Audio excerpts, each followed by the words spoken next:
ഒരു ദിവസം രാത്രി ഗുരുവായൂരപ്പനെ അമ്പലനടയിൽ വെച്ച് കണ്ടു. കുശലാന്വേഷണത്തിന്റെ ഒടുവിൽ ചോദിച്ചു, കൃഷ്ണ, അങ്ങെന്തേ ശ്രീലകം വിട്ട് ഇവിടെ വന്നിരിക്കുന്നു?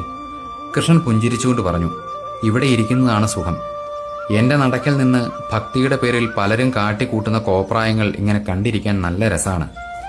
എല്ലാവർക്കും ഒരു കാര്യം നിർബന്ധമാണ്, ഉത്തരത്തിലുള്ളത് കിട്ടുകയും വേണം, എന്നാൽ കക്ഷത്തിലുള്ളത് പോവുകയുമരുത്. പുറം ലോകത്ത് സകല വൃത്തികേടുകളും കാണിച്ച് എന്റെ മുന്നിൽ മാന്യതയും ഭവ്യതയും അഭിനയിക്കും. വിശക്കുന്നവന് ഒരു പിടി അവൽ പോലും കൊടുക്കാത്തവർ അതുകൊണ്ട് എനിക്ക് തുലാഭാരം നടത്തും. ജന്മം നൽകിയ മാതാപിതാക്കളെ ശുശ്രൂഷിക്കാത്തവർ എന്റെ ചുറ്റിനും ശയനപ്രദക്ഷിണം നടത്തും. പൊതുസമൂഹത്തിൽ അസഭ്യം പറയുന്നവർ ഇവിടെ വന്ന് നാമസങ്കീർത്തനം നടത്തും. വഴിയിൽ അപകടത്തിൽപ്പെട്ടവരെയും അശരണരെയും കണ്ടാൽ തിരിഞ്ഞുപോലും നോക്കാത്തവർ, സ്വന്തക്കാർക്കും സമൂഹത്തിനും വേണ്ടി ക്ഷണനേരം പോലും മാറ്റിവെക്കാത്തവർ എന്നെ ഒരു നോക്ക് കാണാൻ മണിക്കൂറുകളോളം മടികൂടാതെ വരി നിൽക്കും. സകല ജീവജാലങ്ങളിലും അവനവനിലും ചൈതന്യമായി വിളങ്ങുന്ന എന്നെ തിരിച്ചറിയാതെ ക്ഷേത്രങ്ങളിലും ശിലകളിലും എന്നെ അന്വേഷിച്ച് നടക്കും.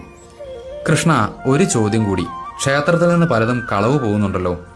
കൃഷ്ണൻ ചിരിച്ചുകൊണ്ട് പറഞ്ഞു, അതേ, കുറെ കള്ളന്മാർ എന്റെ മുന്നിൽ ഓരോന്ന് കൊണ്ടുവന്ന് സമർപ്പിക്കുന്നു. വേറെ കുറെ കള്ളന്മാർ അത് എടുത്തുകൊണ്ട് പോവുകയും ചെയ്യും.